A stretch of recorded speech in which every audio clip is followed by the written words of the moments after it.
welcome to the Spot Real Talk. My name is Tiara. I'm Lawanda. I'm Tiffany. I'm Ron. And today we are here to talk about Atlanta. This season has been jam-packed with so much good stuff that we just cannot let it pass us by. So we are here to talk Atlanta finally, and we'll be talking about episode 6 first, and then we'll work our way back and talk about previous episodes. So if you guys hang tight, we'll get started.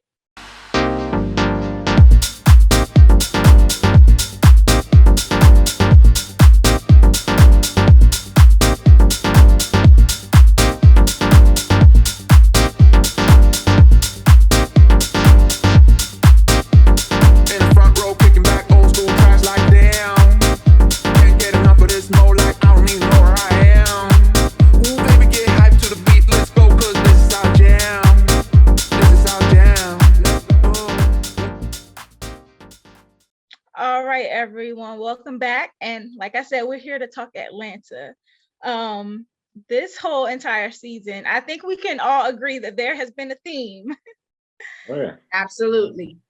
Yeah, and you know how things started off, I was a little bit confused about like what direction they were headed in, but we are all the way at episode 6, so we're going to start there. And I think it's very clear by now what that theme is. They are tackling, you know, racism that we experience in many different avenues and the many faces and the ways it presents itself.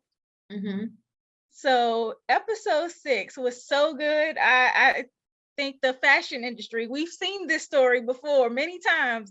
You know, the H&M incident, Gucci incidents, you know, fashion industry, they definitely have some racism in that field.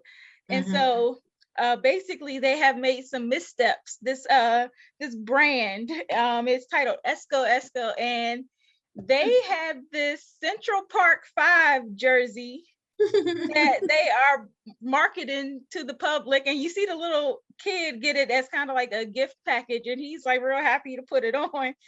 And you know, shortly thereafter they are hiring, or not hiring, but onboarding people as part of their diversity inclusion board to apologize and help, you know, clean up their mess, do some PR to help them look better.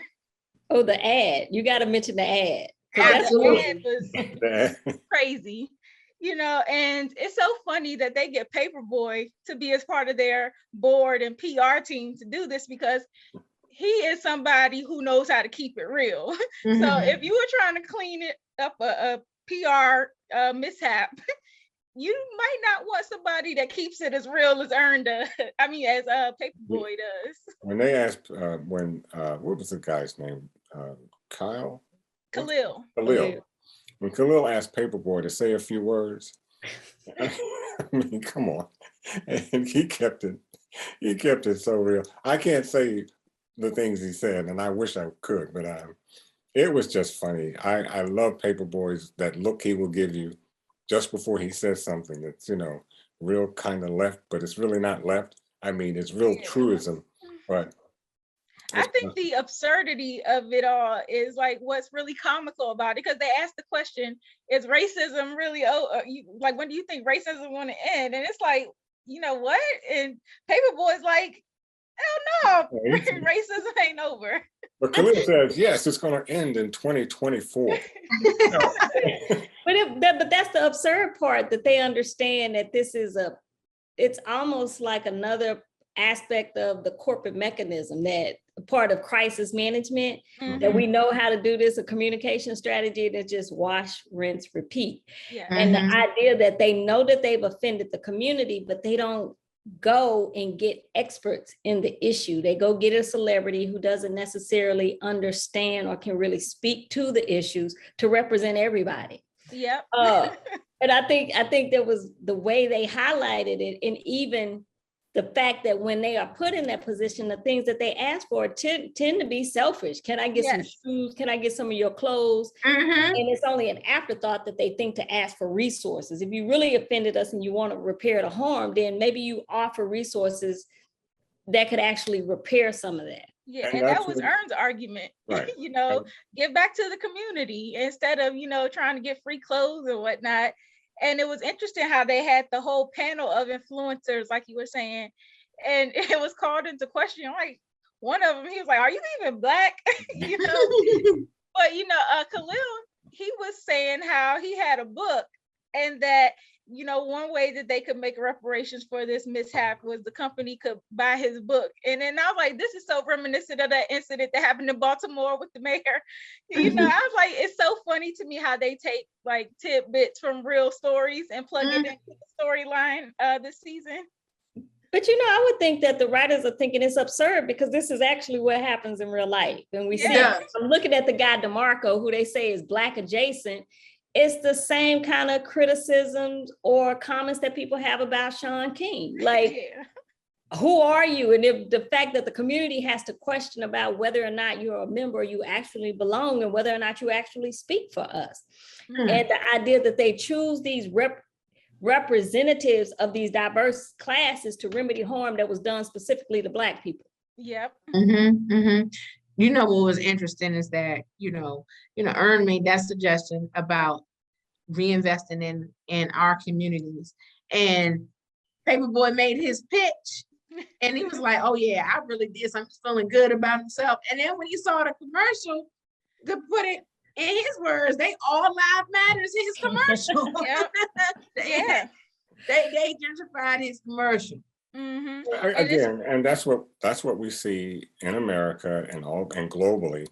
It's this washing down of what truly happened as far as racism is concerned. We want to wash it away. We want to believe that it doesn't exist, or I should say, they want to believe that it doesn't exist. But it continues, and it continues in that same fashion. Even with Khalil, while I understood what he was trying to say, but to make a statement that racism could possibly end in a couple of years is just absurd. Khalil was one of my favorites, I think, this episode, because even though he acts like he's like very shallow and all he's concerned about is his brand and cleaning it up, at the end, he showed us that he had some good sense. He was playing the game, and that's what he told Paperboy. But Paperboy was like, he said, "Man, they're not going to ever give you. They're not going to admit that they're wrong and give you the tools to clean it up." Yeah, so he said it would be like you got to do their it own yourself. demise. He said, "That's why I have the money coming to my charity, so I can do that." Yep. So he learned how to work the system. So I think that 2024 thing, he said that to appease them. Yeah, but so many people buy into it, and then playing the game hasn't gotten us anywhere. I mean, so many of us have played this game for so long. I mean, when does it end? And how do we understand that we are $1 trillion industry, and that the gross national product cannot survive if we were to pull out? And the only people that understand that are white folks. But that kind of speaks to another theme that's been running through the whole season, is about the commodification of Blackness, of Black culture. Yep. And how I think, in terms of, I'm not going to say that Black people don't necessarily see the value. I think that when you are just do things naturally, you don't tend to think of it as dollars and cents. Your culture is just your culture. Whereas other people see it and immediately start thinking, how can I make $1 out of this? How can I, put this into a system and reap a benefit from it, regardless if, it destroys the people who created it. And so you see that as them looking at Black people and Black culture as something that they can consume, commodify, sell, reap the benefits, and then discard the people. Absolutely. And that was very evident in that Central Park 5 jersey, because it's like, how do you take somebody's tragedy? Like, that was an incredibly terrible, sad story, a huge injustice. And you think to put that on a shirt and sell it as a jersey? So it's like, it's stuff that's so absurd to us. And perhaps it would be received better if it came from the Central Park 5 themselves. But for a white brand to try to take that and commodify that pain and trauma, it's like, what? Why would you even think to do that? But it's profit in both ways, because at first they used that campaign to sway an election, to cause fear that you have these kids running amok. And so you need to have somebody conservative and boost policing. But in this instance, they switch it around. And now instead of victimizing the white woman who was raped, they put her in the scene like that didn't happen. So it's almost like an insensitivity all around. It's just like, how can we take this situation and benefit from it? It's crazy. Yeah. And Khalil, like I said, he was one of my favorites this episode because he was like, oh, is this your first time apologizing for white people? He was like, I've had so many free dinners. He was like something about he hasn't had a free, has paid for a meal in 73 police shootings. And I'm like, so the script is like so perfect because it injects that humor into this storyline about something that's really egregious. Yeah, did you see the life jacket he had around his neck with Black Lives Matter on it with the BL? Yes. You know, I want to piggyback on something Lawanda said when she talked about how the things we just do naturally and then white people commodify it.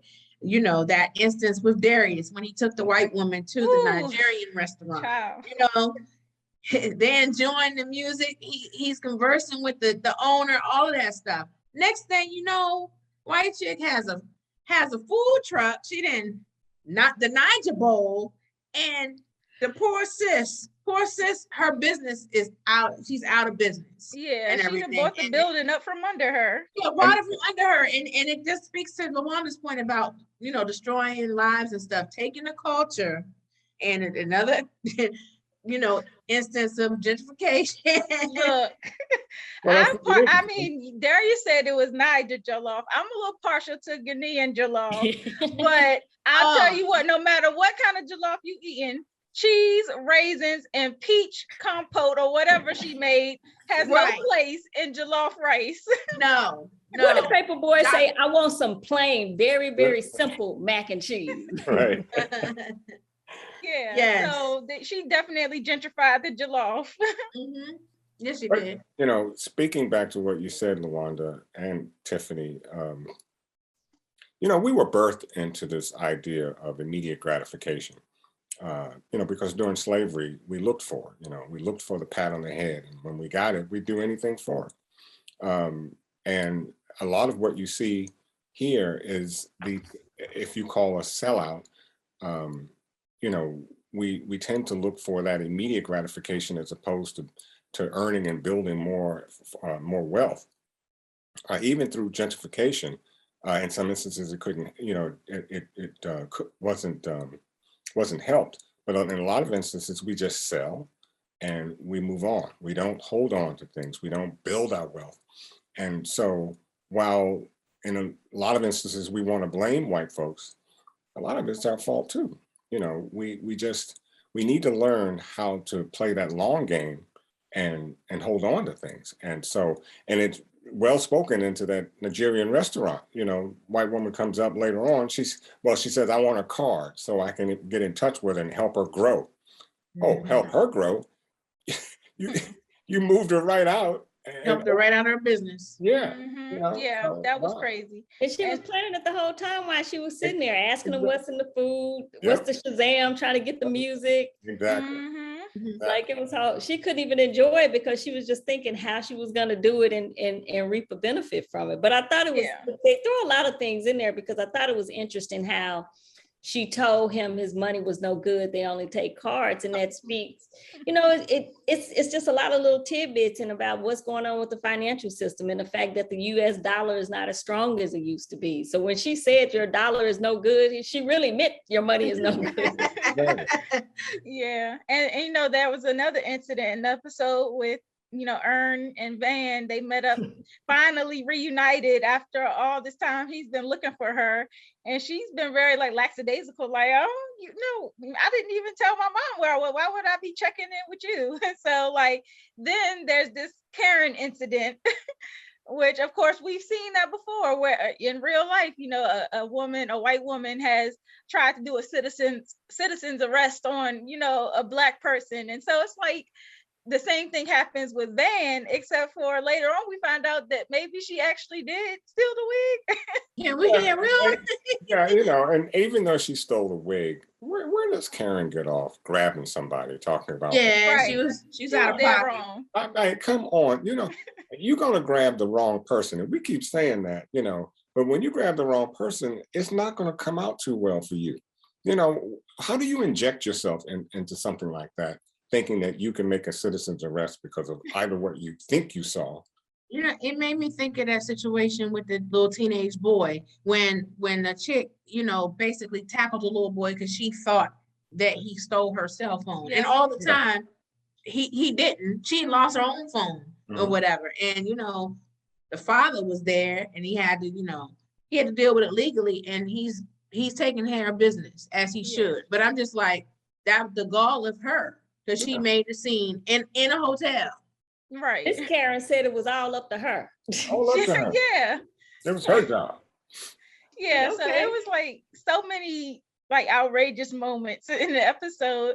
And it's crazy because this is like based on real events that have happened. So I guess if others, other non-people of color were looking at this show, then it's funny, but it's not funny, Yeah, because it's so many. I like the episode, and most of this because they're so. I guess the word is efficient, because if you really just sit and watch it, it's so full of information, because like it's dealing with exploitation on all levels. Because when the designers were talking about the clothes, he said something. The owner of the company was asking him who was the artist. And he basically said, all the kids love him. They think he's a sex god. And I'm like, those kids and sex god should be in the same sentence. But it's this idea of them just exploiting people, exploiting children. And then you look at the model and she looks like a really young girl. And he's like, give her a cigarette. She's freezing. And I'm like, I don't know what that means. Right. I couldn't process that. Yeah, a cigarette's gonna warm you up. I couldn't process that. But I'm like, why would you give her a cigarette? Like, what am I missing? Right. Yeah. So I want to get back to Van for a minute, because I want to ask this question. As much as I like her, I mean, she's a pretty girl, what is up with Van and Ern? They are on complete opposites. I'm wondering what's happening too, because she was gone for weeks, and then he's frantically trying to reach out to her, and then when she finally responds, she hits him with the thumbs up emoji. Yeah. So I'm like, wow. Well, I mean, they have a child together. Exactly. Right. And she's about as nonchalant as Darius. I mean, or at least I understand Darius, but I don't understand Van. I can't grasp where she's headed. Well, she said that Darius told her that this was all a simulation. And in some regards, for people who practice mindfulness, that's a thought. Like, you shouldn't really take anything too seriously. And so that would explain her behavior, particularly in the Old Man in a Tree episode, where she's pushing people in the pool and stealing stuff. Yeah. And some people have like commented on this whole season because as you go through the episodes, like some stuff appears to be unrelated, and it's like, well, what does this episode have to do with the last? And so it's like people are theorizing that maybe it's either a simulation, this whole entire season is that, or it's a part of a dream sequence where we're drifting in and out of like dreams and alternate realities.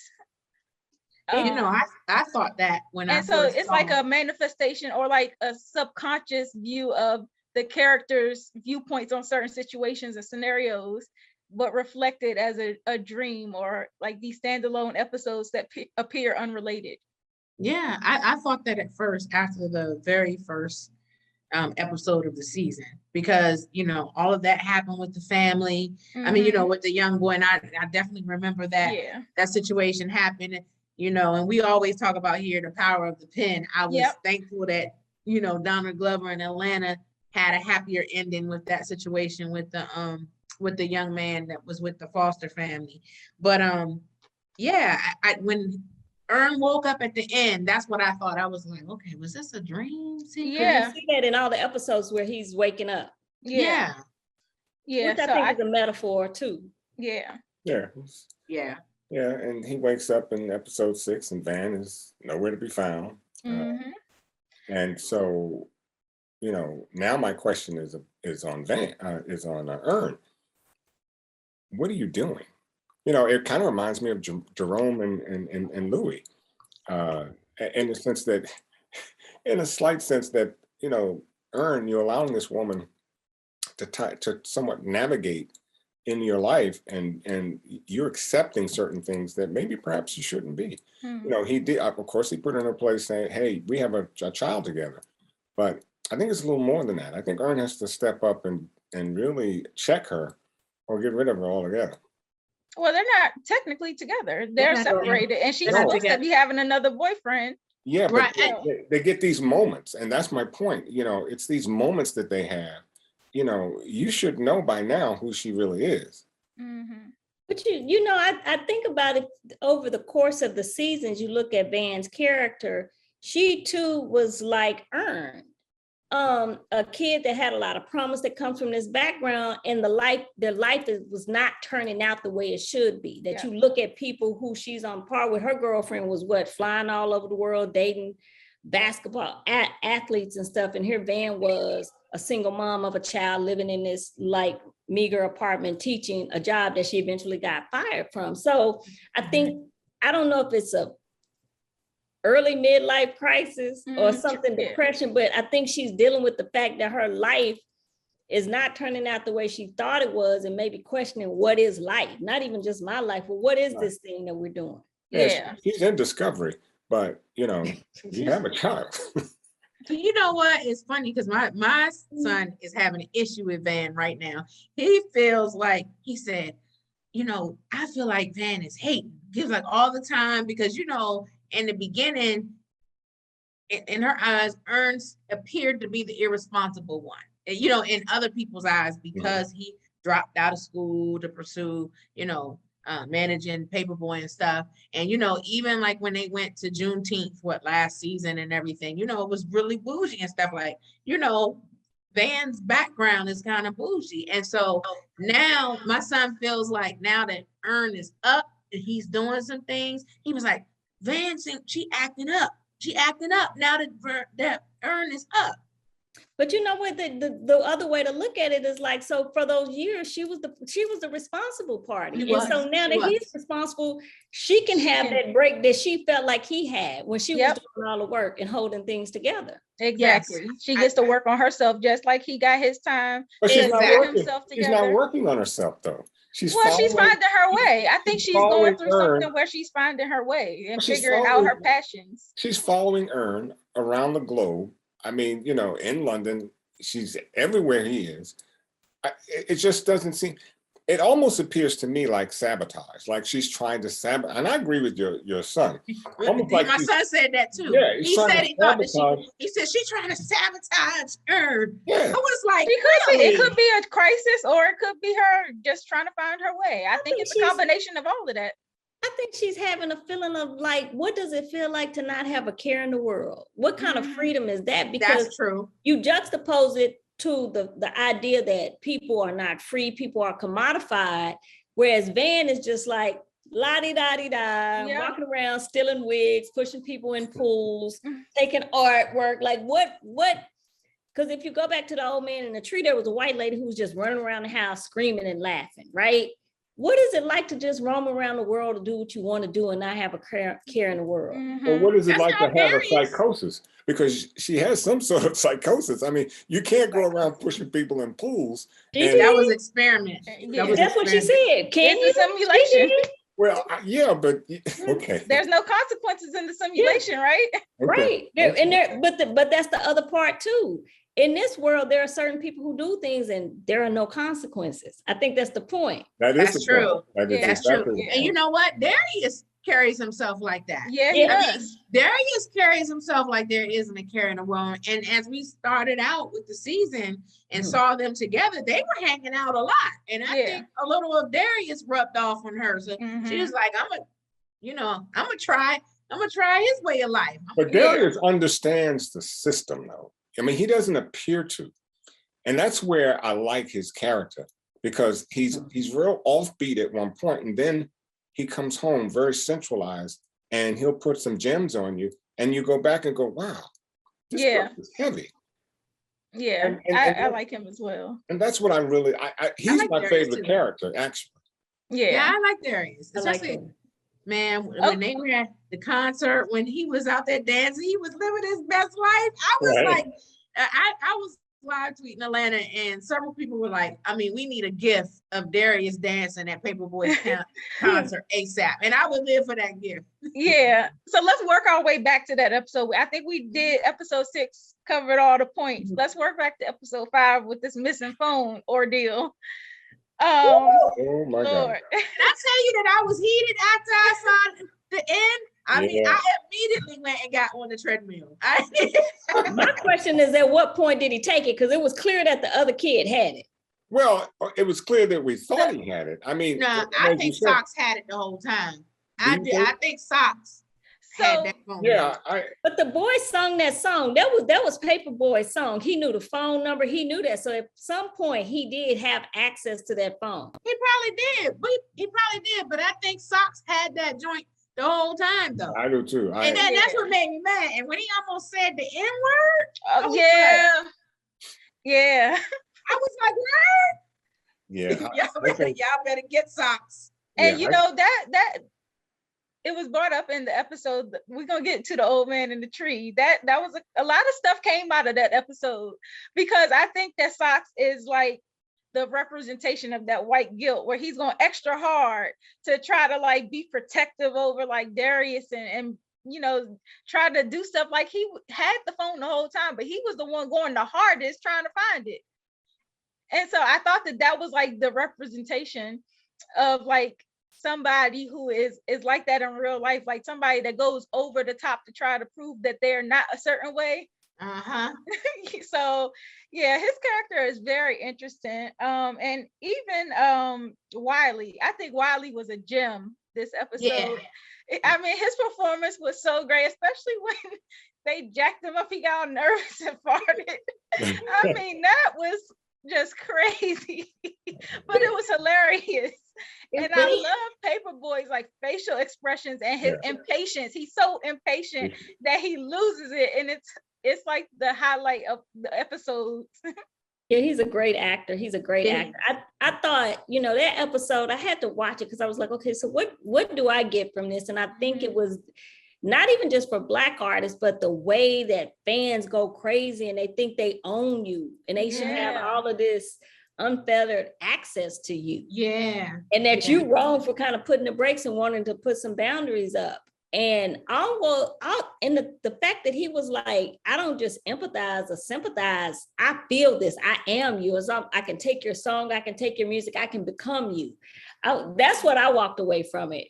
And what got me is when he said to Earn, like, did anybody ever get on you about talking white and stuff? And I was like, he over here psychoanalyzing Earn and stuff. I was like, anytime a Black man or woman, you know, speaks the perfect English, you know, you're always, you know, they have some sort of imagination that you must be white, you know, because we're not supposed to speak properly. And I love that about this show, because they bring in these little, you know, tidbits and they really show what it is. I like Earn. Earn doesn't, you know, he doesn't put up too much of fuss, but I wish he had said that. I wish Paperboy had been in the area at the time that he said that, because I would love to see what he would have said. Do you think it was a divide and conquer thing too? Because they were on the same side, but he was trying to distract him and throw him off of the whole interrogation. yes. And I thought that. I was like, he did a great job with that too, because he not only made Paperboy sit there and listen to him, but he had, in so many ways, he had his attention throughout the whole thing. Mm-hmm. He really controlled Paperboy. Yeah. listen, when he broke out with the song, I was like, oh, Wiley could sing a little bit. I was like, Pipe Pimp Boy, get on the track. Yeah. I thought he needs some help with the guitar or whatever it was he was playing. He could sing. He could sing a little bit.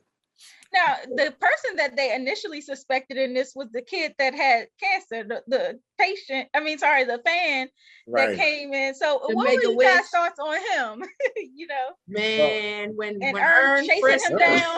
Yeah, Ern Search frisked the the boy baby. while he's on a gurney, man. I'm like, okay, this is a bit much. that was hilarious. That was.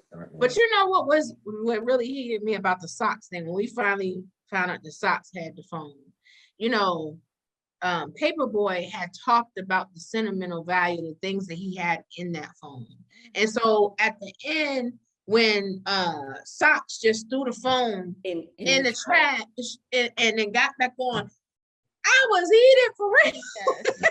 I was eating. Yeah, I was they find out that he's a snake. He I was devalued. wondering, like, why is he even with them? Why was he still with them? He devalued everything that Paperboy owned and had, and everything that Paperboy, thought was very valuable to him. He just devalued the whole thing and threw it in the trash as if it's not doing me any good. So, Right. And the fact that he was saying that he had writer's block too, and that was like it had some, valuable lyrics and work that he planned to use for that. And it's like, so not only are you just throwing away something of value, now you're affecting his livelihood. yeah, Exactly. but you know what? He's got to stop listening to Darius at points because, you should have all that in cloud backup, and Darius is like, no, we don't do that, We don't do cloud backup because, that's how they, that's Well, how for celebrities, they've been hacked so many times. It's like, well, hey, I know. Sometimes your stuff is safer with you and only you. Yeah, until it's not. Right.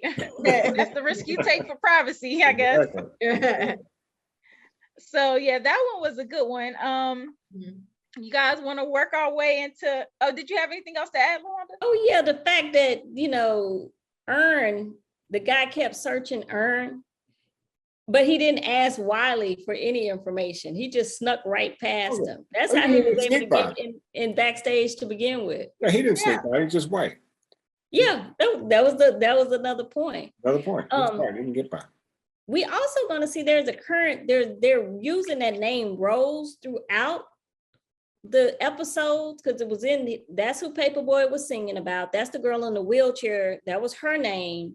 And we've seen the use of Ern going through here, especially when we start talking about episode 1. So I'm on the lookout to see what is the meaning of that, of them using those names consistently throughout the episodes this season. I didn't catch that. Good catch. Yeah. Okay, so we got episode 5. Episode 4 might have been one of my favorites. Gotta be. This was like such a classic episode. I think this one might be talked about for years to come because I think it's always been a what if in the back of many of our minds. Like, well, what if we did get reparations? What would that look like? How would this happen? And it's amazing how it came about. So we have Marshall, who, a single father. He is he's getting a divorce, so he's going through that, but he also works for a company, and his company is experiencing much of what he heard on the radio, where Tesla, an investor, was sued because their ancestors owned slaves. And so the same thing happened at his company amidst all these layoffs because of the financial turmoil that situation has put his company in. So now all of the white people are kind of side-eyeing the black coworkers like, oh, they got it so easy. They don't have a care in the world. And it's like, my, how those tables turn. I was gonna say that's how we feel. Marshall couldn't understand it. He couldn't believe what he actually was seeing. He couldn't believe that he was put in a position that so many black folks are in on a daily basis. I don't know when you want to get to it, but there was a part where he was just done, down, out, distraught. I don't know what he was thinking, but he was really done over.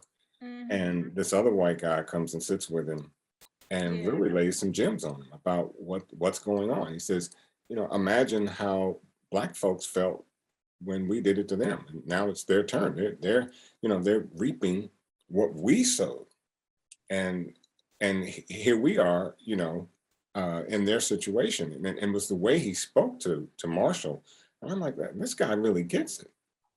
And then all of a sudden he goes out near the pool and blows his brain out, after saying, but just before saying to Marshall, everything's going to be okay. Yeah, I mean, Wow. I think we kind of can interpret that and break it down, because in some senses it gives me the sense that even for white males, like even with them being down and out at their lowest, it's still not quite as bad as the situation that Black people are in. Well, I like it to the crash of what was it, the 20s? People were jumping off buildings because they lost everything, and they couldn't handle, as Franklin said, being in debt, broke, just done, over. They would rather kill themselves. Yeah. It's funny that you say that about, as long as you're white and you're not Black, then you still have some value. That made me think of what happened in episode 6 when he said he's the white Liam Neeson, and they was like, that's redundant. But I was like, right. Liam Neeson is Irish, and they were not considered white. Right. And as they created this construct, they brought immigrants and people who could pass to create this buffer class to keep Blacks down and to keep the money class wealth, and to also pit the labor force against each other. And so when you say that, if people have to reckon that, and your value, your self-worth is based on somebody being beneath you, you would blow your brains out because you have no self-value outside of that. And there was some commentary. We keep going back to this Old Man Tree episode, but there was commentary on that about capitalism versus racism. And the guy that Darius was talking to was kind of explaining how capitalism can only exist if you value one person over another. And so there has to be this divide. And, to comment even further on that, it's funny how once this whole situation occurred at the company, people who would traditionally identify themselves as white or Caucasian, all of a sudden are like, oh no, I'm Peruvian. I'm Peruvian. Yeah, so it's like Marshall's ex-wife. But you know what? As you talk about capitalism versus racism, actually, they're one of the same. So I can't put one against the other. And as you look at capitalism and racism is not so much about your skin color as it is about a class of people being kept down so that capitalism can exist. Because once you get past the fact of color, then what do you have? So for capitalism to exist, you have to have a class of people that's kept below another class of people. And that's always been rather an argument about what truly is racism. Is it about our skin color really, or is it more or less about keeping a small portion or a portion of one class of people wealthy and another poor? It became a justification, and it also became a tool. A tool. Yeah. Right. This episode was filled with a lot of truth and a lot of scenarios that I think that we would love to see play out, but I think it also had a lot of comedy in it, and the fact that Miss Shaniqua was popping up at the house, taking claim of all the different things in his house, and then the cookout was taking out the cookout, it was so hilarious. I was screaming when I saw the cookout at the house. I know, and they had the kids run during the race, and somebody put like, what kind of get out stuff is this when they saw the guy chasing the car? I thought that was you almost caught it too. Yeah, but I think it brings up the topic of like, what does reparations look like? One family wanted the guy to wear the "I own slaves" t-shirt. Shaniqua wanted stake of his property and assets. And then by the end of the episode, we see that they actually have Marshall working in a restaurant, and he's a server who is getting 15% of his check, garnished for reparations to Shaniqua and her family. And so I think we talked about this offline, but it's interesting that they would have Marshall working as a server. You guys have commentary on the job they chose for him. Most of the servers were white. Most of them were white too, and the guests were Black. And the guests were Black. And and it was interesting because when you start off the episode, remember Marshall accidentally took cookie or whatever at Starbucks and everything, and there were no consequences. Right. For So stealing. it was, yeah, there were no consequences. But we talked about what we talked about offline was it's interesting that they chose to be servers, right? Because those checks are garnished. But if you know that, and the tips are not, that the base pay for most people in service industry is very low. They Exactly. make the money off of tips. So you have Black people in there paying. What they're getting back is a small portion of that. But at the end of the day, they're still paying their reparations if you look at it. So there's no benefit. And so I would hope that this would prompt a question that, are you asking for money or are you asking for what was taken, which was land and resources? Mm-hmm. Yeah. Well, Because I think that's what we would all hope to see, like something that is truly a leveling, something that can level the playing field. but how do Because you, money is like, okay, but how do you break that down? How do you determine who gets what and But we what is know- it based off of? but we know land is, I mean, when you look at a road to wealth, that is land and An appreciating asset versus money, which is a depreciating. well, and that's what I say, asset. because I always say with reparations, it would be to our detriment for the most part, because in the Black community, the dollar lasts 1 day. In the white community, the dollar lasts 8 days. So you can imagine Black folks getting reparations, and the money is given back to the white man in 1 day. I.e. sitting in the restaurant, paying checks. I.e. the folks at the gas station with the Lamborghinis. Lamborghini. And stuff. Remember when Marshall drove past? And wait a minute, living in an apartment. So they don't even have any, they don't have assets. So, and this is not to discourage folk who live that way, but we have to say, you have to understand and look at what it is you're doing, because this is the whole point. The whole point is more so it would be the ability to be self-sufficient, to not be dependent upon anybody, whether it's their money system or anything. If you have your own land that you control, then you're self-sufficient. Yes. You have self-determination at that point. Right. Yeah. So and what's more, and how it ties in today, you have these companies now that are going into these neighborhoods and buying up property. And then they're raising the price. And what they do is when they buy the property, they buy the property at 15 to 20% its value. So then they go back, and the average person coming in that wants to purchase a home cannot afford the home. And now they're renting it back to you. So they're now renting the property as opposed to you being able to buy it. And this is happening. Own nothing and be happy is what they're trying to say.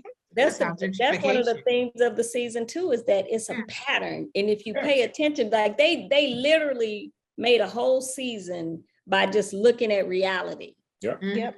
It was like we wrote it, but it really wrote itself. Right. And it's funny that they commented on that much of the season was already written before a lot of these things that are currently happened.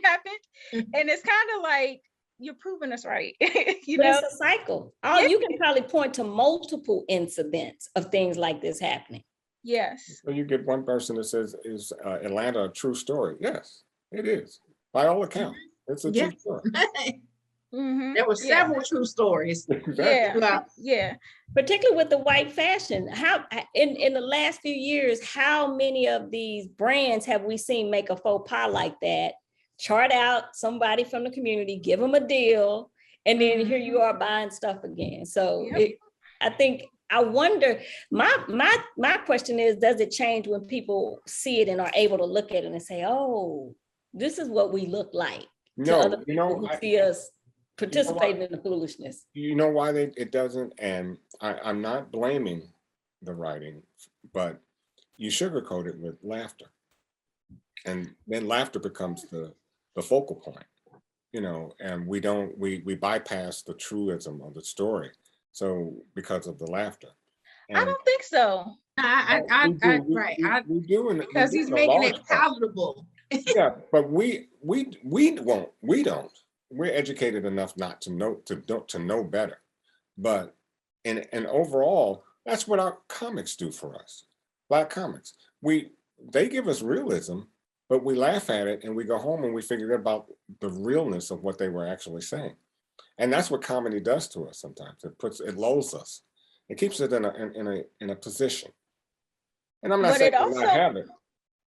it's kind of like putting the candy in the medicine, you know. That's how I see it too. Well, but yes, it is.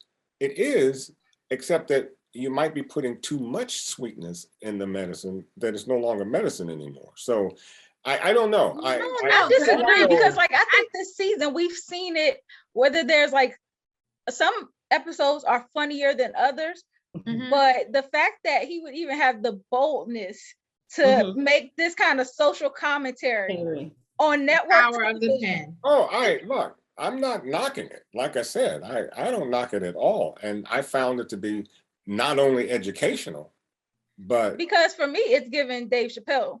Yes.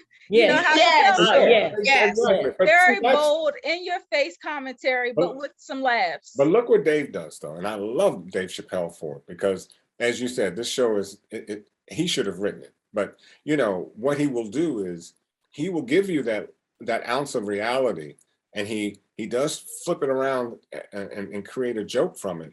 But what Dave does with reality is it's right there in your face. You know what he's referring to, and there's nobody else like Dave Chappelle. I can't explain it, but I know whenever I see him, I don't get the same from Dave that I get from other comedians that do something similar to that.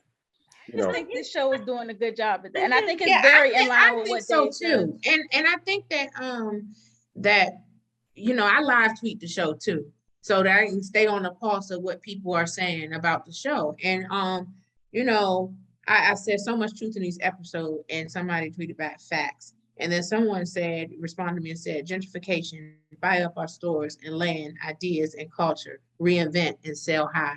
So that's why I said, so people are, even with all the comedy, they're getting the message. And Getting the message. I guess it also provides people with a way to think about it. Like, really, if you really had a serious conversation about reparations, we have to know that people will start going down their tree and figure out that they got a Black relative somewhere, and then won't, you know, people who have suffered no harm will want reparation. And then we have serious questions about what does it take to repair all that was stolen, particularly for the majority of us who have Native American background. You know, like it's you can't repair what was stolen. Just give us the land and go back. Exactly. You know, like, and for us to say that, that's a real thing, because you look at the history of this country where people who came here as invaders and occupiers, this is not their native land. So how do you repair that? I wouldn't personally need to have a discussion. I'll say, we can look on the map and look at your country of origin. How about you go back there and then we can negotiate, get you a passport and a visa to see if you can. And that's why, and that's why, you know, it burns me when white folks say, go back to Africa. Well, why don't you go back to Europe? But those are serious conversations, and that's what I think the show does, because they say, okay, we really want to seriously consider this. We see if we go down this route, what's going to happen. They're going to do what people in child support do: go get a job that's not going to garnish much, so they're not going to lose anything. You see what I'm saying? So I think it provides that role modeling that people like to see. What do they say? We have the way that the human brain learns is by mirroring what we see. So if we see this, then you say, okay, well, it could be done this way, or we see how that works out. Let's go through another strategy. It's almost like role playing. That's a good point. Yeah. So overall, I mean, this episode 4 was one of my favorites this season. I think it was very, you know, it was funny, but it was to the point. And I think the message was received loud and clear. And so I think we covered most of the points on this episode. Working back to episode 3, you know, the tree episode, we keep bringing this tree episode up because it seems like I said, a lot of stuff came out of that. We got socks out of that. We got a lot of commentary about capitalism and so forth. And then Van and her situation, we got some perspective on that. So Ern is invited to this party at this wealthy man's house, and it's a friend of Ern's, but it's basically a friend of a friend's party. And so everybody's kind of like going off on their own and having different, like crazy different experiences, all in this one place that also happens to have a Nando's. Yes. I thought that was funny that they threw that in there. Right. But what happens first is we have Paperboy. He's gambling, and he has this experience with Fernando, who is the homeowner, and Fernando has kind of befriended him. He showed him his tree and everything that it apparently means so much to him. And then they're gambling at this poker table, and he's telling this bizarre story about having sex with a ghost. And he ends up, making the bet with Paperboy. Paperboy wins, but he's left without payment. And so I was like, okay, Paperboy don't have the patience. And I was like, I already know this ain't gonna end well. Right. You pay Paperboy. I thought it was a trip how everybody else quietly got up. Just got up and left. Well, I was like nothing happened. yeah, and it gave me the impression that he does that quite often. Mhm. Yeah. Yeah, that's not a thing just for Paperboy. He does that quite often, and everybody knew except Paperboy. That's the question, how you make your money if you're a billionaire. Did you get there? How did you get there, honestly? Tell it. Or do you He do it said by that. being underhanded and dirty? Don't and become a stealing? Right. billionaire by playing it Fair. right. Well, fair. he You brought that can't. up. He was talking about the ghost story. He asked him if he believed in ghosts, and Paperboy didn't. He said, I don't think he said no, but then he said, "Well, then do you believe in God?" And he seemed like pondering, like he didn't really give an answer. Then he said, "Well, if you believe in God, then you gotta believe in the devil." And he was like, people like me, we don't just get our money, playing nice. Yeah, at He was least- like he was basically saying the devil has just as much power as God does. Yeah. Well, And I was like, I mean, if for somebody who is going to do that and has a reputation for doing stuff like that, it goes to your point in saying that he is, most billionaires and people with a lot of wealth have to do a lot of dirty things to get in that spot and to stay in that spot. And we see it all the time. I think that's commentary on like people like Bill Gates, Elon Musk, or Jeff Bezos, who doesn't end up paying taxes. Stuff like that is really offensive to the working class. and look at Amazon, how they monopolized everything. If you want something, get it on Amazon. So many stores have closed and malls because of Amazon. And there are laws that seemingly would protect stores against that. But they're too big to be stopped. Almost like Walt Disney now in Florida. Look what they're trying to do with Walt Disney. And yet Walt Disney was actually looked upon as their own government within their own little government source. It's mind-blowing what money will do for you. Yeah. But that was interesting that he just went in his room and closed his door and laid down. Yeah, lay it down. Like, Not only I'm not gonna pay you, and what you gonna do about it? You're gonna get that It's like, I'll show you what I'm gonna do about it. I'm gonna cut that tree down. That tree is gone. Which is perfect. But you know what was interesting? I went and looked that up. And so from what I could understand, Nando's is a South African country. It's so the things that they're highlighting are things that happen in real life. So if you Google them, they have had some public, what do you call PR crisis. Mishaps. Yeah. oh, really? Mhm. I've never eaten there. Because there's Nando's here. Yeah, I've had Nando's. Nando's is good. But that's the other thing too. Mhm. I think it's a commentary on how much they were loving this chicken. But if you know the history, do Yeah, you still support it? You know what I Right. mean? right. And it was also like when Paperboy is trying to get his money back, he never took anything of value. He took temporary things, food, stuff that could be discarded. And I think it was, it's all of the stuff that makes you think if somebody stiffs you out of $40,000 and all you can do is cut down their tree and take some chicken, how Right. powerless must you feel? Right. Mhm. Right. Yeah, What was- that is. Go ahead, Tiff. No, go ahead. I was gonna say it's on top of already going through all of these different situations. You're in a foreign country, and then you realize that you think sometimes that by relocating and being a celebrity that you get a better level of treatment, but to go somewhere else and to be famous and experience the same nonsense that you experience at home, it's like a slap in the face, and it's really a reality check, I think, for him, for Paperboy. Mhm. But what's Well, the, except what was that I'm sorry, go ahead. I was gonna say, what's the artist name that was living, the kid that was living there? Because Oh, he yeah. seemed I was to have just about to- solution. I was just about to go there because I was like, he was, to me, he TJ. had the same type of strategy as Khalil Real. Yes. Yeah, he in did. episode 6, because he was like, no, they want to profit off of our culture, so I'm charging them for this. Because Ern was like, wait a minute, he's not even talented, but once he put Ern on the game, And even Paperboy Ern said got the, it on the that. white TikTokers do it all the time. Mhm. Huh. So that I was- mean, that was good commentary, because that's a real life scenario where you had the Black kids on TikTok making all these dances, and then the white kids come along and take them and profit off of them, where the Black creators get ignored. Listen, So I was like, he's making a lot of good commentary in this show. listen, I saw something online today that said that young girl, by Bobby or whatever, the one the Cash Me Outside girl, she talking about she made 50 million off of OnlyFans, and this little girl, I'm like, we saw her on Dr. Phil being disrespectful to her mom, and she done made a whole career out of our culture, benefiting from our culture. Yeah, it's a lot of stuff. And go ahead, Luanda. No, Ron, I think Ron was gonna say something Oh. first.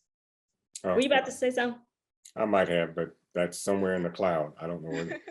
When you say that, Tiffany, about them benefit off our culture, remember the guy, they was talking about the guy his family made money that were in banking, and they made the first loan. Now, Van was looking at the picture, and Ern came by to see what she was looking at. And if you look at the picture, it showed them holding a check, and it was a slave in the background, because the banking industry started because they financed the trade. Right. And so you're standing there, why not take his money? All of that money is acquired because of slavery. That's where they acquired the wealth from. And so I think the little boy did have the right idea about it. I think that's why Ern got on board, particularly when he saw the dude finesse Paperboy out of his money. Mhm. Absolutely. Know your worth and add tax. Exactly. Hey, it's a golden rule: do unto others. And so, hey, How about how they did the Asian woman that Darius was talking about, how she automatically assumed that Darius was trying to holler at her. And then, I that mean, mishap, and then how they played telephone and how things ended up being Way different story than what actually happened. now, out did of I control. miss something? Did you get what she said to Darius? Yeah, That made everybody. I got it. Yeah. About she was basically saying that she lived in LA and Black dudes like Asian women. And so she Right. thought, she just automatically assumed he was hitting on her. Okay, because Right. I couldn't hear. I think somebody was talking or something, and I missed that little Yeah. nugget. And so I was trying to understand what did she say, but That's when Socks blew that whole thing up. yeah, And was just like, did you hear the racist things that she said? And then by the time it got back, we come to find out this woman was the owner, the person of the party. What's the man's name? Will. The owner. Yeah. It was his fiance. Fernando's, yeah. yeah. So it was interesting though, because I was like, this I think has commentary about cancel culture, because you get one scenario, and by the time it circulates and reaches the media, the story can get flipped and turned in so many different directions and interpreted a million different ways. And even the white lady who really had nothing to do with the situation, she had just heard about it, and she was so like crying and offended. And I was like, it really didn't call for that kind of reaction, but it just shows. And then like once they seen her and pointed her out, they like all mobbed her and attacked. It was a So mob. I was like, this is really commentary on, I think, the cancel culture and people really having like a community thinking. Like one person says one thing and everybody rides with it instead of fact checking. Mm-hmm. That and the fact that they had all that energy for a person who was not white. Would they have had that same energy if the person was quote unquote white? Because and the other thing, if he wasn't offended, why are you offended? You get to dictate to him what he should be offended by. Right. You're right. And if she were white, no, they wouldn't have had the same affliction. I'm still struggling with the idea, do Black men really like Asian women that much? I don't know about it, but I think that I might know be a it's thing a in comment California. that some people I fetishize think them. it is in Cali. I think it is in Cali. okay. Yeah. Well, we keep it in Cali. Okay. Oh, stop it. I got nothing against Asian folk, but I like my people too. Well, what I was going to add to that was about socks, and that's where that whole conversation about white guilt came from, because they were talking about like I brought up before, how he basically went extra hard to defend a situation, I guess because of his own guilt. And the way he uttered that racial slur in episode 5 let us know that he probably done said some stuff more than once, more than twice. So it's like he's trying to overcompensate maybe for some past transgressions. It's, I thought a couple of things about that. One, I thought about the undercurrent of violence that we'll get to in the earlier episodes. That's always there and looking for an outlet. Like, I think in that situation, if Darius had been offended, he would not have reacted that aggressively in that violence. So where does this anger and aggression come from? The other thing, it was like, it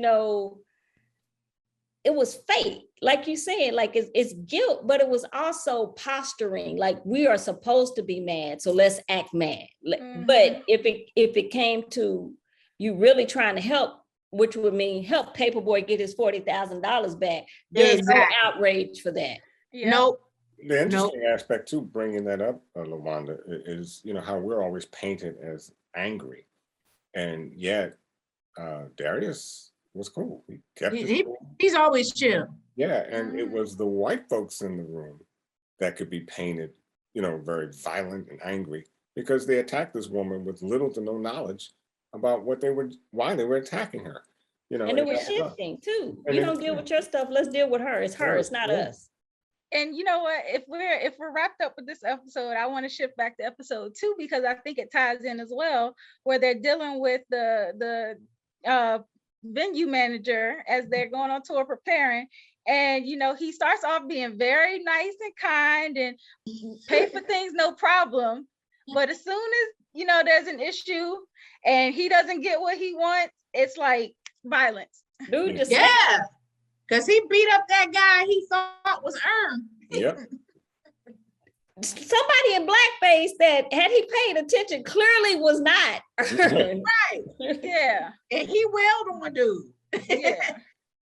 And so that whole episode was kind of like the introduction into us really tying things together, because the first episode we were kind of like, okay, I like what they did there, but what does this have to do with anything? And I think as we see them in Europe, they are on tour, so we're getting the Europe side of it. We knew the season was going to be based there, and Ern is obviously like Ern and Al are shocked by the blackface, and apparently that's the thing. I wasn't even aware of that. They were in Amsterdam, and it's this holiday that they do where they dress up, and it's supposed to be like Saint Pete is the Santa, whoever, I guess Santa's little helper or whatever. So they do that for the babies or whatever. And I was like, that is really absurd that this is still going on in 2022. And I legit had no knowledge of that. So I like the awareness that the show is bringing to things that happen over in Europe too, because I think a lot of times if it's not happening here, we're kind of oblivious, about things that go on around the world. So I like the attention is bringing to that. Or we forget. That too. And I thought that it was funny too, because as they're questioning their driver about it, and he's acting like, oh, it's normal, and Ern's like, you know what I'm talking about. So it's just hilarious. And I thought that we started getting a glimpse into like where they are mentally from where we picked up last season, because Paperboy is out here living large. He's taking the stacks of money and throwing it into the crowd. And both of them have been sleeping with the white women, and that lands Paperboy in jail. So but that was a real incident. Like not that, but what they were talking about, what the women got into it about, there was a real incident that happened with Rihanna. It was I can't think of one of the fashion magazines, but they referred to her or a song or something like that as an NB. So that was a thing. What they got into a fight about, it was an actual thing. Yeah, that's wild. That's why, and that's something I would have tore the room up for too. Right. But you know, at the end of it, they were sitting there having lunch again. Yeah. Yep. It's crazy. And I was like, look at the Amsterdam jail. It's like, this is what they call Right. jail. I It mean, looked like a dorm. It was Fat a boy dorm, was in right? there And- ordering lunch and they treated him like requesting royalty. service I mean, from the guard. Yeah, you'd There's want a- to get arrested. There's a documentary about prisons all around the world. And one of the things that they say, they wonder about that because you're in a country that's predominantly white. So they don't have a need. They don't have that punish mentality and to make it kind of like slavery. Whereas the US, that's all it's posited on. So I thought that was interesting. They showed that because if you're not worried about the quote unquote undesirables, why not make it a place where people are really rehabilitated? Except Turkey. You do not want to go to jail in Turkey. I wouldn't go anywhere. Right. Right. But if you must, make sure you stay away from Turkey. But I thought it was interesting. He was like, wake me up when I get my food. Yeah. That was, I mean, hell, I'd go to jail for a few days. And they were if I could deferential live to like that. him. It was like Very they were much. offering him a service. Oh, yeah, they Yeah. were. Yeah. Like he was at a hotel or something. Well, The other part, was that because of his status as an artist. yeah, as an artist, you think, or was it more so Yeah, well. because he's I black think so. and they don't get black inmates No, like I that? saw this documentary and the cell was kind of laid out like that. It was like a dormitory. Really? Mhm. Wow. Mm. Because you're thinking about population, who, if you're in a country that's 95, 90, whatever percent white, you're not envisioning that undesirable is going to be there. These are going to be your children. So you would accommodate them as such. Oh, okay. So you're referencing the dorm itself. I was talking about the service that he was getting. Like they were really pampering him and he was requesting things and talking about getting extra toiletries and things. Like he was requesting like that was his personal butler. It may not have been exactly like that, but it was close to it. It wasn't, Yeah. it wasn't what we typically see as a Mm. correctional officer. Wow. Okay, so yeah, that's something else. The other part of this episode that was kind of interesting and weird at the same time is, Van, as she and Darius are going through the store, she finds this coat that has an address in it, and they end up going to this kind of deathbed cocktail party. That's doula. Yeah, That's a real thing too, because they have assisted euthanasia there. They have the right to die there.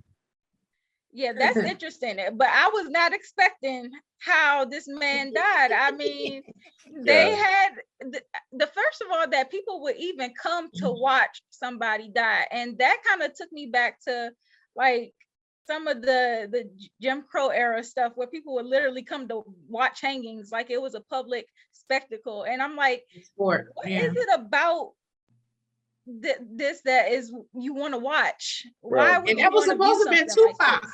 Yeah, but that Right. was, that was paramount to a public hanging because this man didn't die; he was killed. Yeah, Yeah, he was. suffocated. He Looked was like suffocated, and so it was interesting to see that while they deem it as a right to die, but a right to kill. yeah, because that seems what it's akin to. Well, you killed him. I mean, you suffocated the man. So I think it was interesting that only Van and Darius were shocked. Mhm. Yeah, Well, I Mhm. guess they lived. and I don't know if that's because like we don't do that in the States. Like that's not something that we're used to seeing. I don't know if it's the shock of like, wow, this is happening, or if it's something else there, like some other message that I they're think trying to clearly- convey they clearly about saw it the as others murder. that were in the room, that they weren't shocked. Well, they clearly saw it as murder, and they wondered why no one else did. Because they were kind of looking around. It's like, are we the only ones upset about this? I think it was a commentary on the New Age and spiritual community that is indifferent to Black suffering and death. Mm. Because they sit there, they all love and light, but they also watch this man violently die very passively, no reaction, indifferent to it. Yeah. And that's what I got from it. And if I'm Van and Darius tells me this is assimilation, then I'm just gonna move through here too. Because if you can witness something like that and it's people are unmoved and unfazed, I'm gonna walk around the world like that too. That's a good point. I thought that was an interesting piece to add to the story, because I was like, what does this have to do with anything? And the fact that Van even ended up in Europe in the first place. So we talked about this, earlier in our discussion, but Van is a teacher that's been fired, and she is now backpacking her way around Europe, leaving her child behind. And so I'm like, okay, this is the part where I started realizing that maybe she's going through something. And I'm like, how is she financing this? Because you just got fired. So how are you paying for it? How'd you pay for Ern was spotting her, because as the mother of his child, I thought that he was financing it. I didn't. Was it ever stated that was what was happening? No, I didn't think it wasn't stated, but I thought she wasn't invited, and she just popped up and kind of let him know, like, hey, I'm here. And that's when he said he was going to pick her up, ended up not picking her up because he overslept or whatever. It's kind of like, I wasn't sure. And this is where we also learned that they're not even together. She has a new boyfriend. So I'm like, where's this old boyfriend? I mean, this new boyfriend that you have while you're chasing your old boyfriend around Europe. Like, that's why I believe it's sabotage, because she just seems to have an underlying thought pattern around Ern. It's like she wants to see him back where he used to be. I don't think she can live with the fact that he's moving up. So you don't think she's happy for his progress? No, I don't. They've always had that kind of relationship though. They've always had a relationship like that though. Because I don't, I don't see where she placed value in Ern during the whole trip in Europe. I mean, she's done everything but make him believe that they even had any sort of relationship. Right to the end on the last episode, when he wakes up and she's gone. No note, just. I mean, they weren't together anyway. I know, but be in and out of her life like that. So I think that's what she's doing to him. But and I don't think it's sabotage. I just think this is her time of freedom. But can you have your freedom and leave him alone? He didn't leave her alone. Well, come on. And I'm not saying it's tit for tat. No, I'm not saying it. I'm not saying it's tit for tat. I'm saying that's their relationship. They're in and out of each other's lives like that, because even she had a boyfriend when she came. I think the reason he asked her, was she mad at him, is because she wasn't staying in the room with him, because they have that. Right, they have that kind of open relationship. But he seems so befuddled about her whole, how she reacts, what she's doing. Look, it was some people online that was even speculating. They thought that Van was messing with Darius. Yeah, that's what it kind of looked like that. It did look like that. Now, I hope that's not the case, because Darius is Ern's boy. Yeah, but I'm like, well, what was that? What episode was it where Ern was in the hallway at the hotel? And that was this episode. What was that? 5? 2. No, 2. Yeah, 2. Yeah, so maybe she did do a quickie with Darius. I mean, Darius has a way of explaining everything. I just think they've always been in and out of each other's lives like that, whether they were dating other people or not. And as far as the money go, whenever Ern got money, he gave it to her. He didn't even think about himself. He always gave it to her to make sure that she was good and that the baby was good. Yeah. So she has a boyfriend. She's gallivanting around Europe with Ern, and she has a child at home and a boyfriend at home. So explain to me what's going on.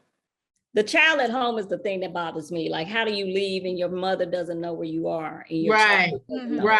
That's what bothers me. But her being there and just kind of, it's not aimless. It's just like, we live in such a structured environment that we think it's wrong to not have structure. Like if we weren't in these systems to where it's a level of control that we don't see because we've accepted it. But prior to 1492, I promise you, people didn't live like this.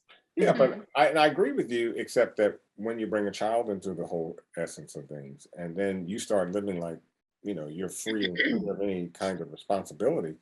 I'm trying to understand the mental progression, how you get to that point. You know Not what the I fact thought? that she's where she is. I'm just Mhm. trying to get the mental concept of where she is, and not really dealing with the reality of where she is. She has a child that she has to raise. And You know, so, when I first saw her on a trip, I was thinking that because you know, in earlier seasons, she held Ern down Mhm. too. You know, there was times that he was homeless yeah, and everything and stuff. And he would go, he would stay over her house and everything and stuff. And she held him down. So when I saw her on the trip, I thought that was Ern's way at first. Like, okay, she held me down when I was low. Now I'm up. Now I'm gonna show the mother of my child. I'm gonna do this for her and let her see the world and stuff. So that I thought that was his way of paying her back at first. and that's a Mhm. good thing. If that's the case, that would be a great thing, because he realizes that, like you said, she was there when he needed her most, and now he's trying to pay back. But of course, you can bring the child along too. Oh If Yeah, I'm- I yeah, think the yeah. only thing I would say that's weird about it is that it seemed like it was so spur of the moment, like, oh, I'm just gonna up and go. And right. that's why I tend to lean towards the fact that she's going through something, Mhm. obviously, and she had all of these, like you said, disappointments and maybe unmet expectations of herself that led her to this point. So I think that by the end of the season, we'll get some context to the situation and even figure out where her and Ern are going to end up, Mhm. because it's odd, and it's like it's kind of everything's up in the air right now.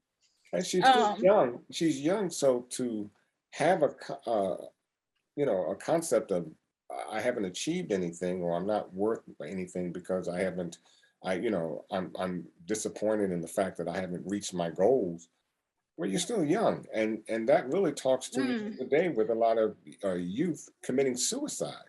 There, it's interesting to understand today how youth look at themselves and are ready to check out because they're not where they think they should be. but if you look at where we are in this storyline, and you talked about Van's friend having these athletes that she's dating and living the high life or whatever, we live in this era where everybody's comparing themselves to the next person, and everybody's showcasing all their highlights on social media. They don't ever show the bad stuff, but it's always like a series of highs and higher highs on social media. And people are getting paid in so many unconventional ways, like we have already discussed, and making tons of money at very young ages. And so as a young person, even somebody that's in their late 20s or early 30s and feeling like you don't have anything to show for it, when we're in an era where it's so easy to make money, it makes you feel like you aren't achieving, and that you are somehow not, you feel discontent with where you are, even if you're not doing bad. She still has her family support, she still has earned support, she's not in a bad situation.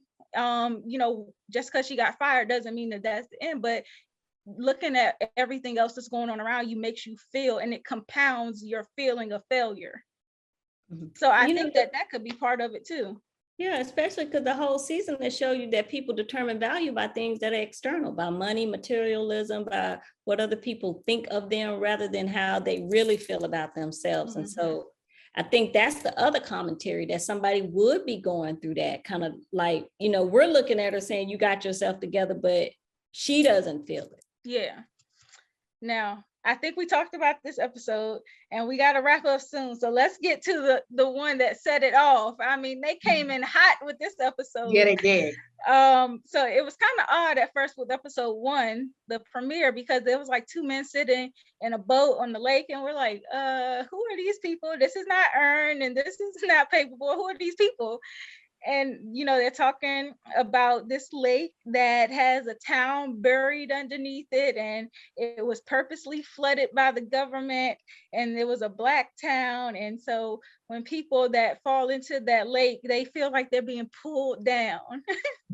That Lake Lanier is a real that is a real place in Atlanta I would and love to stuff. And visit. they said it's a county where black folks You know, that really happened.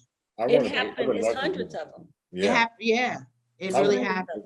That's a man-made lake that they built over that land that used to belong to Black folks who were. And there have been so many casualties on that lake. Yeah. Like, so many. So it's like they call it cursed. Yeah. But there have been hundreds of sunken towns in the US. And if you look at most major cities, they're built on where Native Americans had a lot of their sacred communities. So you have what we have as the US is built on top of another civilization. Oh, yeah. And it's interesting that they brought that up because it's something that happened globally. It's not just something they do in the US. It's a what do you call that? An occupation or a settlement tactic. It's a colonization tactic to displace people off their land. So they definitely set us up for what was coming because it just continued to escalate throughout the episode. His name is Ern. That's the other thing, the white guy that's telling the story, who speaks very eloquently about what's happening. And it's almost like you put those words in his mouth as if it makes them more valid or people will listen more closely. But I'm wondering how we're going to come out of this because his name is also Ern. Well, the white guy in the episode with the reparations, the guy that shot and killed himself, his name was also Ern. They're the same guy. It's the same guy. Okay, so I was wondering, I was about to say, is that the same guy? And then like the fact that his name is Ern, and we keep seeing these episodes that seem unrelated in dream sequences, is this a reflection of Ern's subconscious or his thoughts? That's what I was thinking.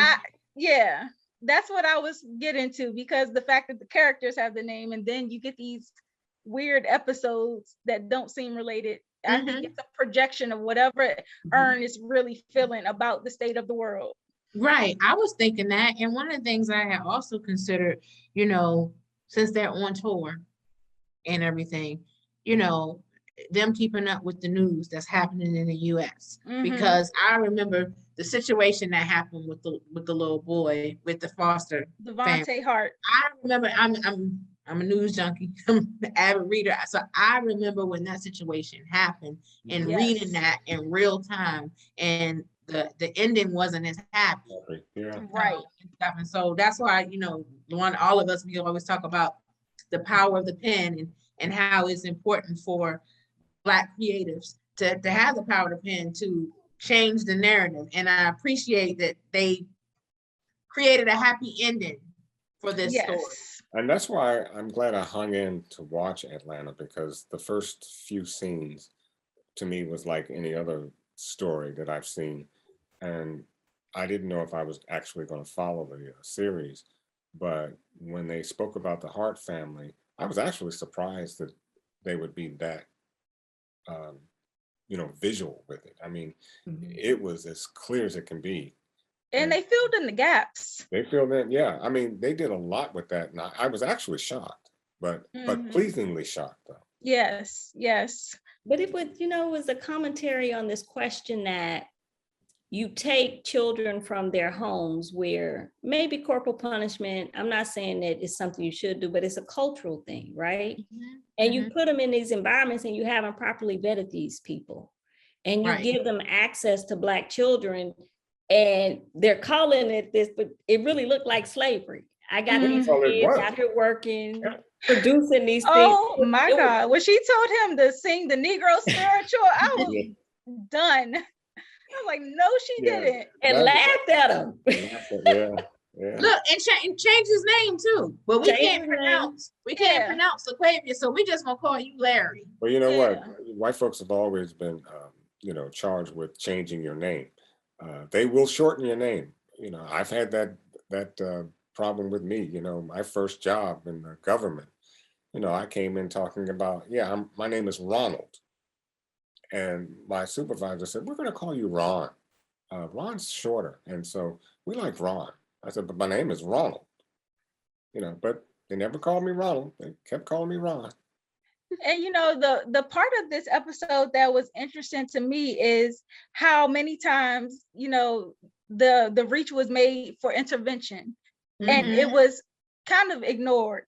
He went the free hug, so that's notorious. We know that Devontae in real life had that fedora and the free hug sign. And I like how they kind of filled in the gaps and reimagined the story. And it was even funny how the white guy walked up to him and was like, "Is your dad named Hugs?" Because it's like the free, I guess he was assuming his father was in jail. So I'm like, it was like, it's funny, but it's not funny again, that you would think that. But the commentary where he runs up to the officer and he's sitting up there trying to plead with this man, like they're housing me in a storage unit, like they're not treating me well. And this guy's like, "Oh, you must be tired," and he automatically sides with the parents without needing, like, asking further questioning, or he gives them the benefit of the doubt. And so the fact that they are a white couple, the fact that they are a white lesbian couple, I think adds to the sense that they can get off with much more, and they are also probably viewed in a way where people don't want to offend them. Why do they have these Black children as a white family? And I think that it's so many layers to this. LaWanda, you look like you want to comment. It's a lot of stuff. She said, "Why would nobody stop us?" She said it when they were at the rest stop. She was like, and I just kept saying, "Why won't anybody stop us?" Right. Yeah. It's kind of insane though, because you would think that, like, is this some kind of like fetish? Like, why don't you want any child? Why does it have to be a Black child? There's so many kids in the foster system. Why do you have a collection? Well, they were racist. I was thinking to check. They definitely were racist, and they enjoyed watching Black kids basically be slaves or indentured servants. Eating microwaved raw chicken and giving the dog hamburger. I'm like, how is Corn Pop eating better than the kids? Yeah, he sure was. But that would be the question, right? The period where they enslaved people was not that long ago. So what happens to people who grew up with that mentality that they own another person and that person was property? That mentality would not disappear, would be passed down through the generations. And so people wouldn't just inherit property that they stole. They're going to inherit these ideas. And we've seen, like, when you start to think about the convict leasing programs, slavery just changes form. So how do we access these people? That's one of the things they used to do, is just change the way it's presented. And so not slavery, we're going to adopt these kids. But then we still have the same kind of control over minors that we would have over slaves if we own them.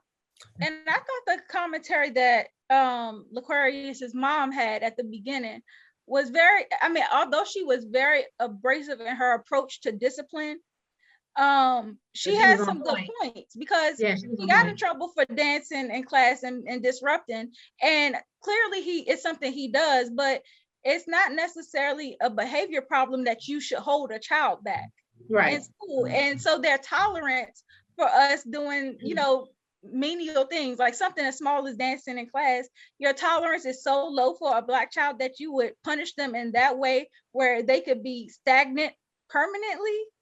Well, that was a real situation that a kid was a kid was celebrated for that on Instagram, for doing that exact same thing. Yeah, there was a meme. A lot of the instances where he was dancing the first time was a meme, and then when they had him dance again, his mom punched him and told him he was going to dance in the hallway in front of teacher. That was also a meme, and a true life story that happened. So I like how, again, the show is incorporating these events into this show, but they're based on real things. And so the fact that even the teacher I understand why she was concerned about his home life.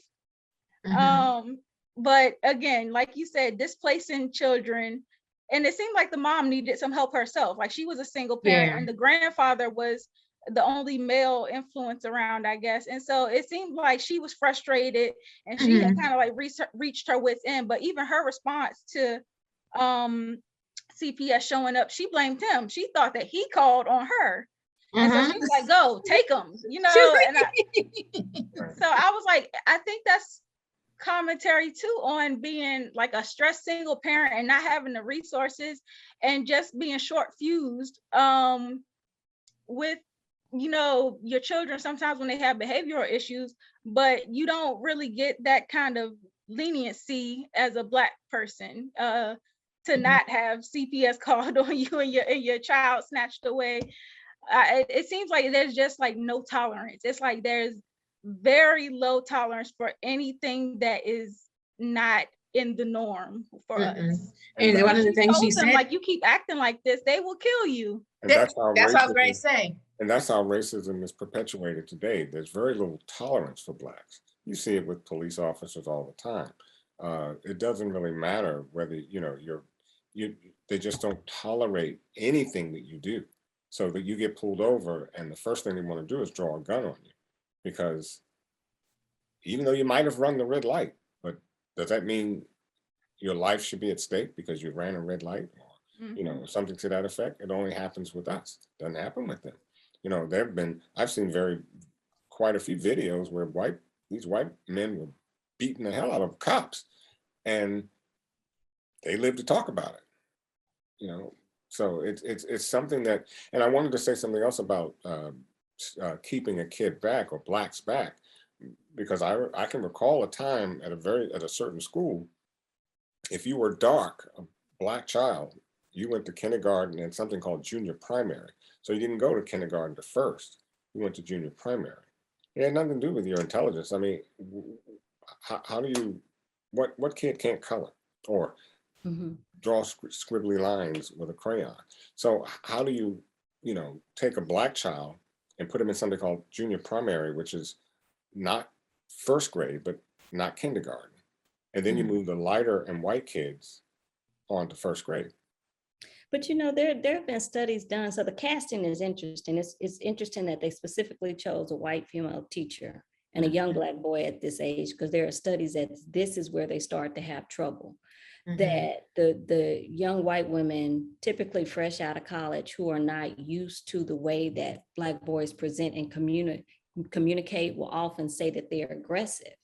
And that's how they start labeling them. And other Black teachers or people who are used to being around Black people and understand the physicality, the tone of their voices, the way that they move, are not threatened by that. They just understand that this is part of their culture. This is how they act.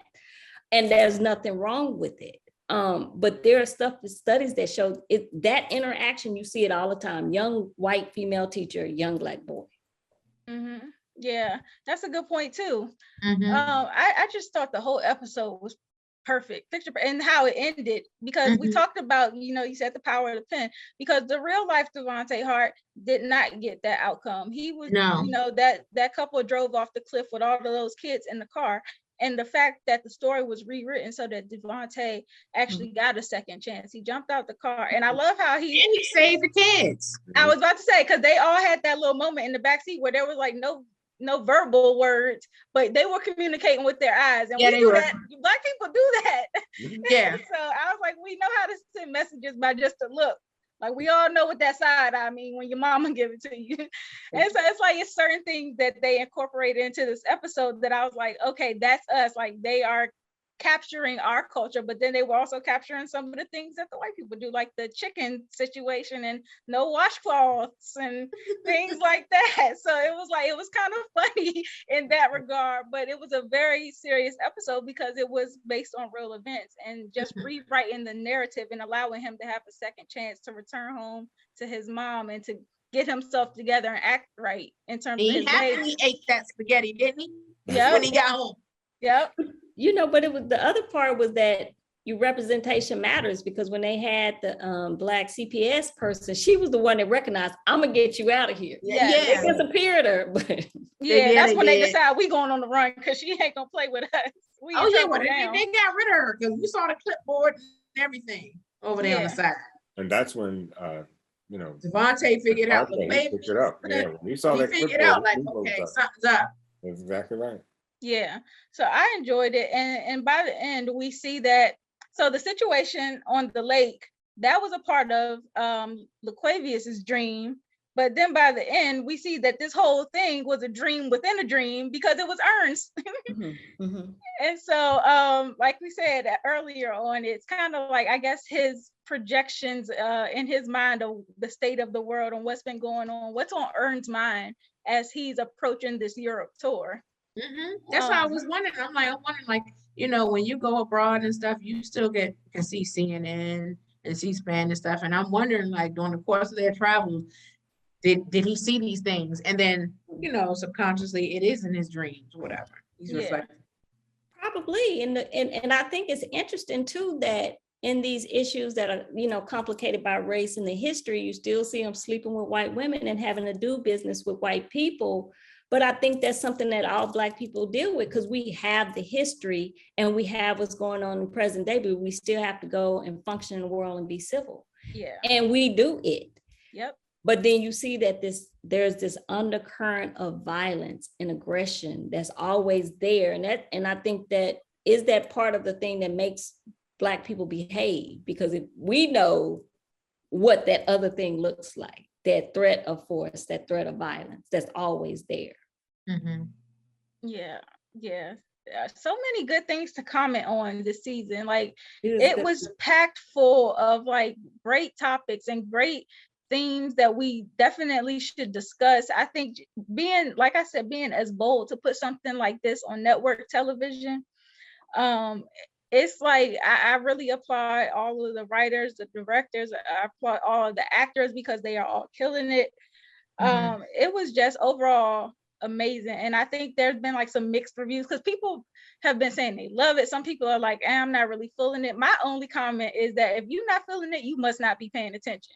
Exactly. Well, it goes back to what I said earlier too, because some people just can't understand or accept truism and how it relates to us. They, you know, a lot of us are really taught to believe that we are where we are because of who we are, or because of us, not because, you know, the glass ceiling is there. You know, if we want to make it, we can do it. But if we're, you know, we are where we are. You know, because you look at artists, you look at, you know, how they perceive to be where they are and thinking that there's no glass ceiling for them. But then you go back and you look at Bill Cosby. You know, you go back and you look at some of these other artists and I'm sorry, LaWanda say that. Right? No, but I don't mean just Bill Cosby, but I'm saying, you know, when we take that step to the left, oh, cancel culture, it's done. You're over. It's over with. I'll go with Will Smith. Even though Will Smith did something that was egregious, he should not have done that. But now his whole livelihood has been canceled. Now he'll be all right. Now, the punishment was excessive. Yeah, it was wrong, but it was excessive. Except, well, not to mention what was Bad Boys, forget what number it is. That's been 4. That's been canceled. It's on hold. For now, I was about to say he'll be all right. It's on hold. Trust me, he will be okay. But do you think they would have done that much had he been white? Well, you know what, my biggest takeaway from this is that if you look at it, we're the commodity, we're the value. We don't need to be exploited by anybody outside of us because we are the value. If anybody's going to exploit us and reap the benefit, it should be us in terms of our art, our creativity, our culture, our food, our spiritual systems. Because what I'm getting from it is they're looking to say, you're going to make this cool, you're going to make this hot, we can use you to market it, and we're going to reap the benefits of it. So it's not even about them canceling culture. If you are self-sufficient, have self-determination, nobody can cancel you. I think that's what I'm getting out of it. Yeah. Paperboy is being exploited. He's reaping monetary benefits, but you see the concessions that he has to make to do it. But what if they somehow figured it out how to benefit without dealing with this power structure or this capitalist system? I don't think you can do it. It's too inculcated into the system. You can't do it. It's been done before. This is a phase. It's been a 2,000-year phase, but you know, it's not gonna last forever. Yeah, I think that this is it's good commentary to get people to think and see that, you know, what does this look like? What's the alternative? How do we move forward? How do we progress in all of these different arenas? And you made a lot of good commentary, LaWanda, about, you know, that. But I think that I really hope that others are watching this, because this is something that is not only important for us as Black people to watch and to ponder over. I really think it's important for other races to see, and to other. I think I just think that because it's a Black show and it's on FX at like a later time slot, I just hope that it's not being missed by others who are not necessarily Donald Glover fans or fans. You know, like I just hope it reaches a very broad audience, because it has a lot of good commentary that I think others should see. Well, I think the fact that they included other actors that are pretty well known, like for instance, the dude that played Marshall is Doug from The Hangover. Yeah. So I mean, he has his own following. So I was like, you know, kudos to him for being a part of this important conversation. Yeah, it's a global issue. We got to live. If we're on the planet together, we're gonna have to figure out how to live on the planet together. Amen. Perfect way to put a button on this. So I am looking forward to the remaining episodes this season. We got 4 more left. So looking forward to that. And, you know, next season they announced that will be their last. So, and it's already written.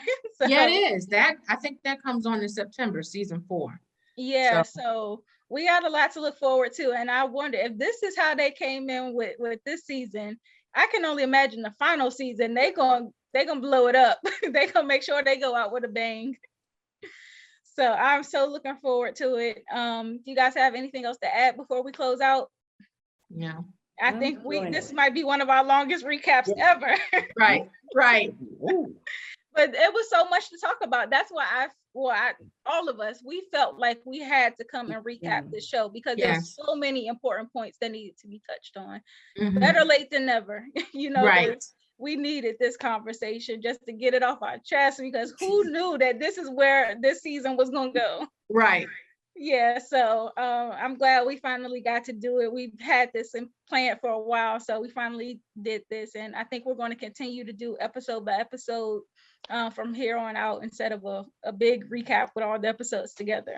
Right. So you guys make sure you are tuned in. Next week we'll be doing episode 7 as a standalone recap, and then each one thereafter.